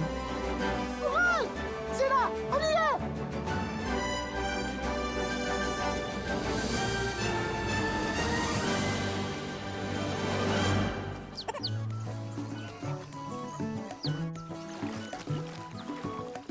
Tu la vois? Non. Je peux rentrer. J'ai école demain. Une guitare à la mer. Je pars aux escargots. À tout à l'heure. Au cinéma, le 5 février. Et c'est marrant, en regardant la bande-annonce, j'ai pas l'impression que ce soit du 3 ans. J'ai dit ça comme ça de tête, mais on va vérifier quand même. Alors, à la mer. Et c'est à partir de 3 ans, si, bien sûr. Mais je trouvais qu'avec l'espagnol et tout, ça faisait plus que ça. Bon. On passe à un documentaire, La chute du ciel. dont malheureusement on ne peut pas regarder la bande-annonce. Je vous lis le synopsis. Les Yanomami, tribu indigène de l'Amazonie brésilienne, mènent une lutte acharnée pour préserver leur territoire et leur mode de vie ancestral face à la menace du peuple de la marchandise. À travers le discours puissant de David Kopenawa, chaman et porte-parole de sa communauté, le film offre une immersion profonde dans leur cosmologie et se fait l'écho d'un appel urgent à la sauvegarde de la forêt et à la redéfinition de notre rapport à la nature. Et qu'est-ce qu'on nous dit? Il y a deux petites choses. La jeunesse du projet. Alors, il a été présenté à la 15e des réalisateurs au Festival de Cannes, ce film. Le film est librement inspiré du livre éponyme écrit par le chaman Yanomami Davy Kopenawa et par l'anthropologue français Bruce Albert, à l'issue d'une collaboration de 30 ans entre les deux hommes. Plutôt que de chercher simplement à transporter le livre en images, les réalisateurs ont souhaité ajouter un chapitre cinématographique à l'œuvre littéraire en se nourrissant de l'amitié développée depuis 2017 avec Davy Kopenawa, son fils Dario Vittorio Kopenawa, Bruce Albert et plus largement avec les Yanomami de la maison collective de Watoriki et l'association Yanomami Utukara, coproductrice du projet. Et donc le titre, la prophétie, la chute du ciel. Dans le documentaire, Davy Kopenawa part de la prophétie Yanomami, annonçant la fin du monde imminente pour confronter les Napé blancs non indigènes aux questions humanitaires, environnementales et climatiques. Il explique, ce film a pour but de montrer aux gens de la ville que notre façon de vivre, de travailler, est différente de la leur. Elle ne détruit pas la forêt, ne nuit pas à notre terre-mère. C'est un moyen de leur faire ressentir de l'amour, de l'empathie et du respect pour notre peuple, notre nature, nos rivières. Ainsi, les générations futures pourront entendre elles aussi notre appel. Le film a une force et une énergie très puissantes. C'est la force de la terre-mère qui se manifeste à l'écran pour que les gens de la ville en soient témoins et apprennent à la respecter. Voilà, voilà. On change d'ambiance, on passe au film suivant, Patagonia, dont on regarde la bande-annonce.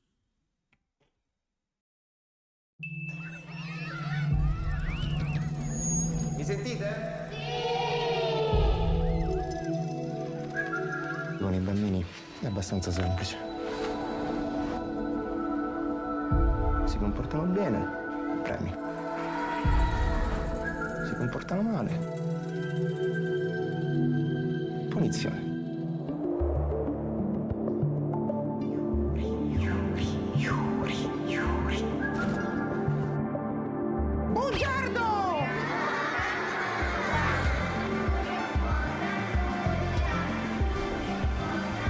Chiudi gli occhi.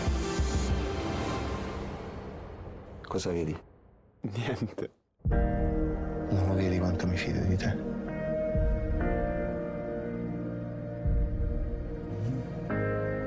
Voglio andare via. Anche questo significa essere liberi. Sapere chi sei. Cosa ti piace.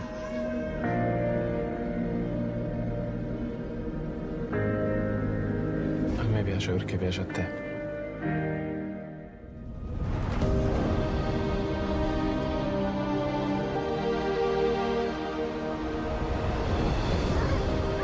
Dove siamo?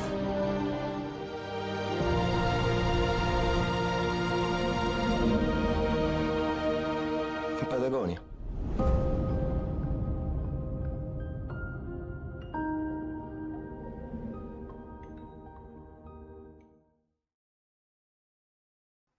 Voilà. Et on ne nous dit rien sur le film.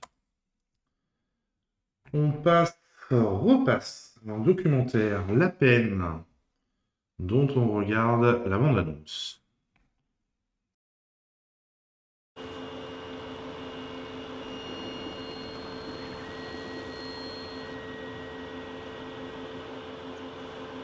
Che merde. Prison Forêt, bonjour.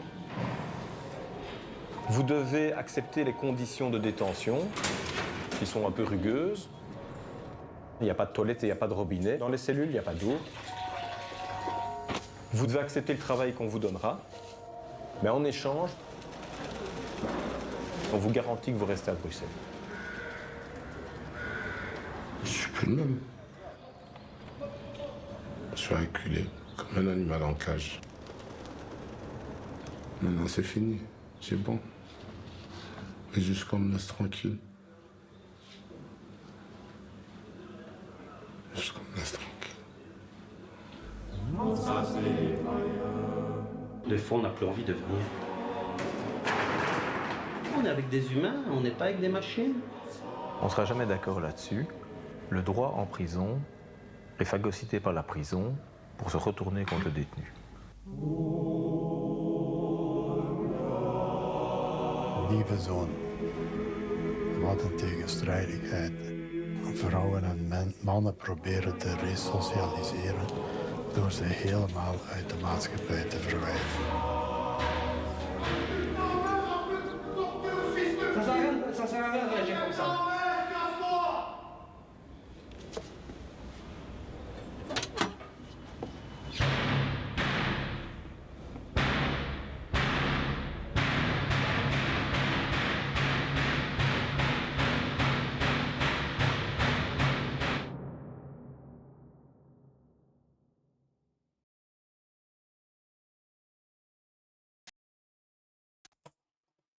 Voilà, pour l'avoir vu, le film est intéressant. Il y a des belles réflexions sur la prison. Bon, on le voit un peu dans la bande-annonce, hein. Comment on peut resociabiliser les gens en prison, les faire revenir dans le... Ouais, il y a quand même des belles réflexions, et aussi bien du côté des prisonniers que du côté des gardes et de la justice, si je me rappelle bien. Le côté noir et blanc m'a pas forcément gêné. Par contre, malgré tout, il y a quand même une certaine lenteur. Il y a des fois, il y a des plans où je me suis dit, c'est pas possible, j'ai planté, je bougeais ma souris pour voir que le timer tournait, tu vois. Donc, lent par certains moments. Allez, un petit film jeune public. Il est à partir de quel âge, celui-là? Burke. Il est à partir de... Eh ben... Ils ont pas mis... 25... À partir de 6 ans. Voilà. On regarde la bande-annonce.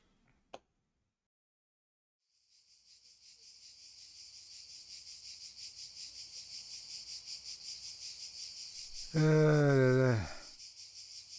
On n'est pas bien là, ma poupoune?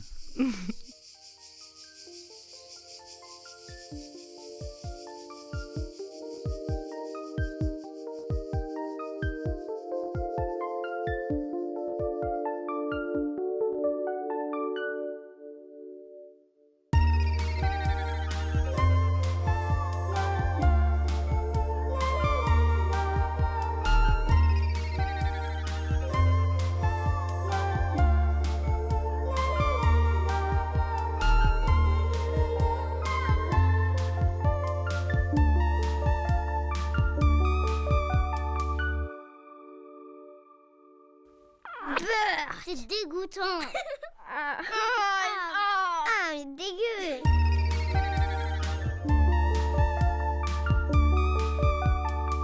Vas-y, je regarde plus. Moi non plus, sinon je vais vomir.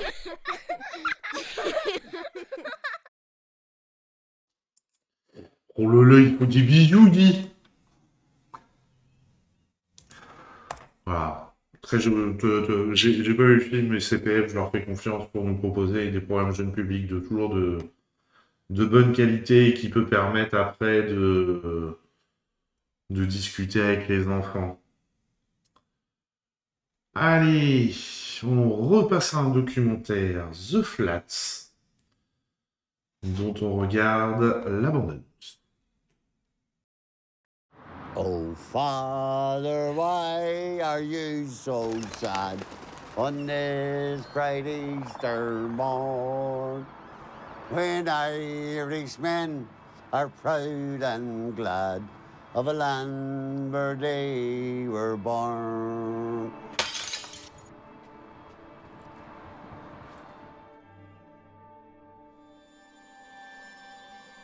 So what are we then? Nothing. How are we Irish if we have a British passport? But you can be And British then or we're Irish. not allowed I have an we're not Irish allowed any. passport. Don't know why I'm British Yeah, or you know, Irish. you're Now fully he's telling me I'm Irish. Irish. Fully Irish. You were born on this island, the island of Ireland. I threw my first fucking petrol phone when I was 9.5. 9.5.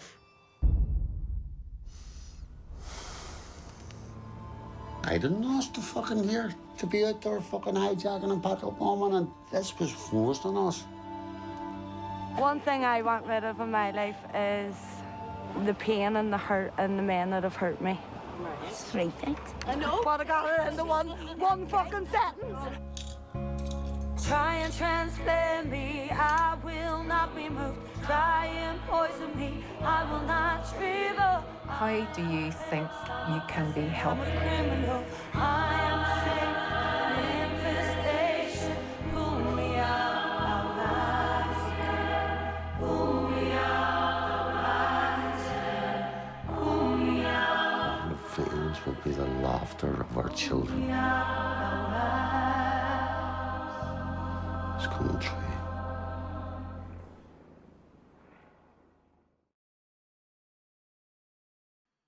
Voilà, très joli film.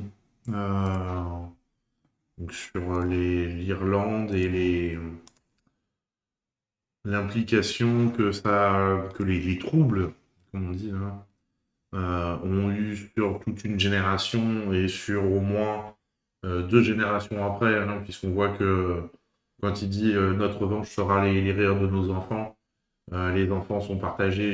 Moi, je l'ai ressenti comme ça entre les 2 nationalités, ils savent pas vraiment s'ils sont réellement irlandais ou s'ils sont plus anglais ou enfin, voilà. Et donc on sent vraiment qu'il faut attendre une génération de plus pour que le rire revienne et qu'il n'y ait plus ces questionnements d'identité, et puis de souvenirs d'actes vécus. Voilà, aussi, ça joue.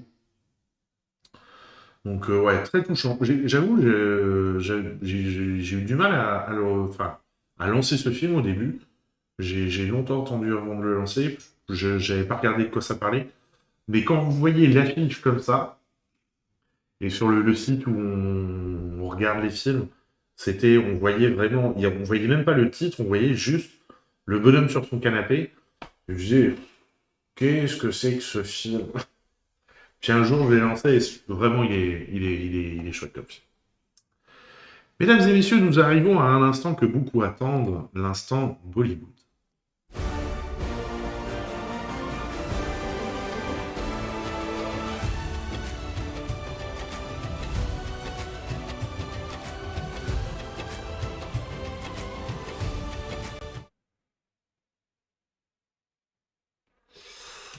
Avec un premier film, Tandel, dont on regarde la bande-annonce.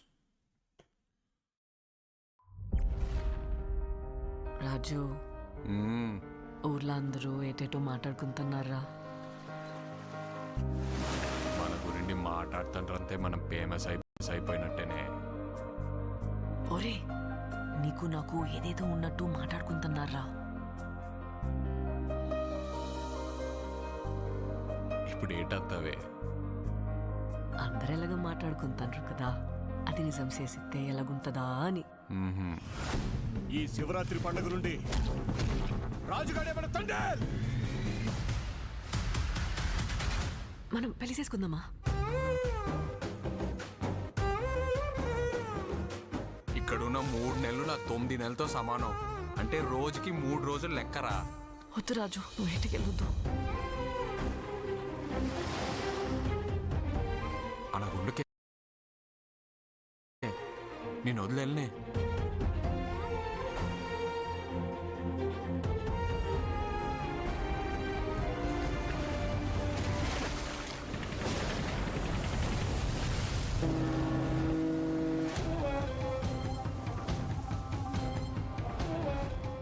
కాలిపోతుందా?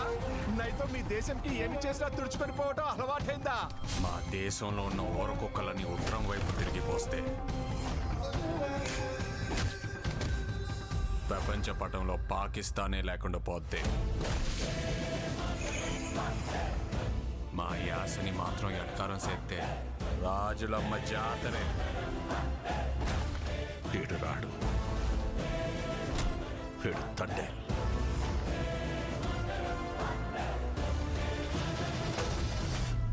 ఏడు సముద్రాల అవతలున్నా ఎత్తుకొని మరీ లాక్కొచ్చి ఇక్కడ పడేస్తాను. ప్రమాదమని తెలిసిన తన మంది కోసం ముందు కడిగేసినోడే తండేల్. తండేల్ అంటే ఓనరా? కాదు సార్, లీడర్. రాజు, నీకు ఏడు నీళ్ళతో స్నానం చేయడం ఇష్టమా లేకపోతే నాతో ఉండడం ఇష్టమా? నువ్వు నాకు 7 నీళ్ళతో స్నానం చేయించడం ఇంకా ఇష్టమే.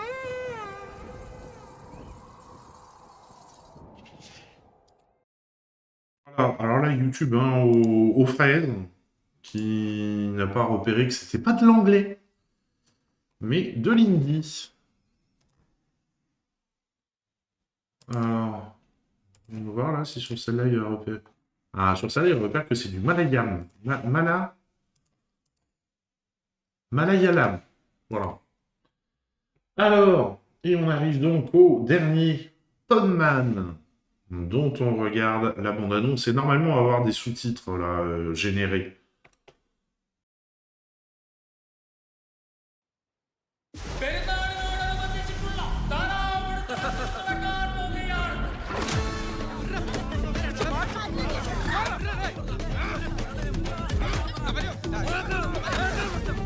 അവന്റെ പെങ്ങളുടെ കല്യാണം 25 പവൻ കൊടുക്കാൻ നേരിട്ടിരിക്കുക അവൻ. ബാക്കി പിന്നെ നമ്മൾ ഒപ്പിക്കണോ? നമ്മളെന്തൊരു പ്രശ്നമുണ്ട്. എവിടാ പ്രശ്നമില്ലാത്തത്? എത്രത്തോളം പ്രശ്നം? അതാ പ്രശ്നം. അത് പറ. താൻ അതുപോലെ അല്ലടാ, അവൻ പറഞ്ഞ പോലെ ചെയ്യുന്ന. എന്തടാ? ഞാൻ കള്ളിന്റെ പുറത്ത് എന്റെ കുത്തിന് പിടിച്ചു, നീ പച്ചയ്ക്ക് എന്റെ കുത്തിന് പിടിച്ചു. കഴിഞ്ഞില്ലേ? ഇതേ വധശ്രമ വകുപ്പ്, മനസ്സിലായോ? നീ നിന്റെ കുടുംബത്തിന്റെ അവസ്ഥ ആലോചിക്കണം. നിന്റെ പെങ്ങടെ കെട്ടുവരുവാന്ന് ഓർത്തോണം. പിന്നെ നിങ്ങൾ എന്നെ നന്നായിട്ടൊന്ന് ട്രീറ്റ് ചെയ്താൽ മതി. എൻജോയ്മെന്റ് എനിക്കൊരു തരില്ല. അവൻ കൊണ്ടുപോയി വല്ല കാര്യത്തിലും താത്തിയാലേ പിന്നെ അജേഷാടാ അജേഷ് എന്ന് പറഞ്ഞിട്ട് കാര്യമൊന്നുമില്ല. വാശി ഉണ്ടെങ്കിൽ ചെന്ന് വാങ്ങിച്ചിട്ട് വരാനല്ലേ പറഞ്ഞു. വാശി ഉണ്ടടാ. എന്റെ ചോറിലാടാ നീ നിന്റെ പെങ്ങളും കൂടെ മണ്ണ് വാരിയിട്ട്. ആ മണ്ണുള്ള ചോറ് തിന്നിട്ടാണ് ഞാൻ എന്റെ പൊന്നു വാങ്ങിച്ചോണ്ട് വരുവാടാ. എവനായിരുന്നാലും എന്തുവാ പള്ളി മുതലാണോ തോന്നിയാസം കാണിക്കുന്നത്? ഓ എന്നാ പിന്നെ ശരി, തന്റെ വിധി പോലെ. അത് കുഴപ്പമില്ല അളിയ. ചങ്കുറപ്പുള്ളൊരുത്തൻ വന്നെന്ന് വിചാരിച്ചാൽ പി Ajesh.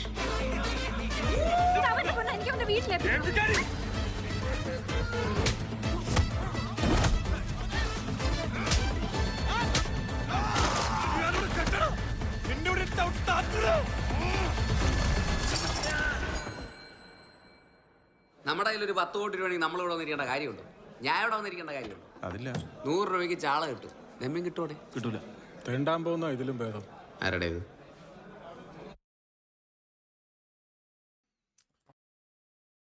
C'était donc le dernier film Bollywood et le dernier film de la semaine, dernière sortie de la semaine.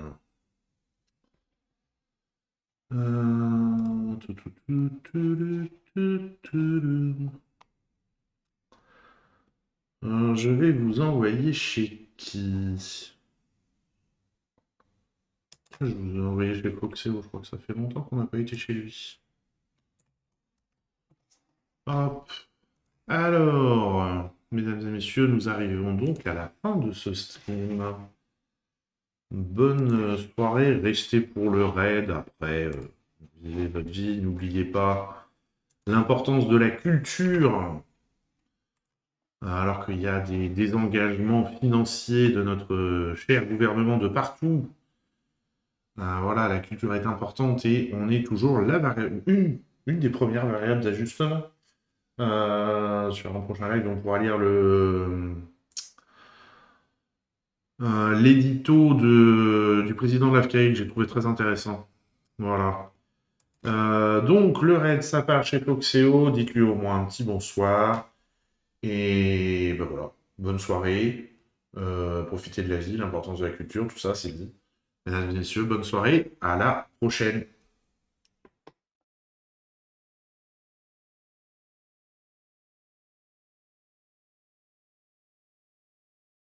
Et oui, ça c'est génial. Ça. Bon, ben go.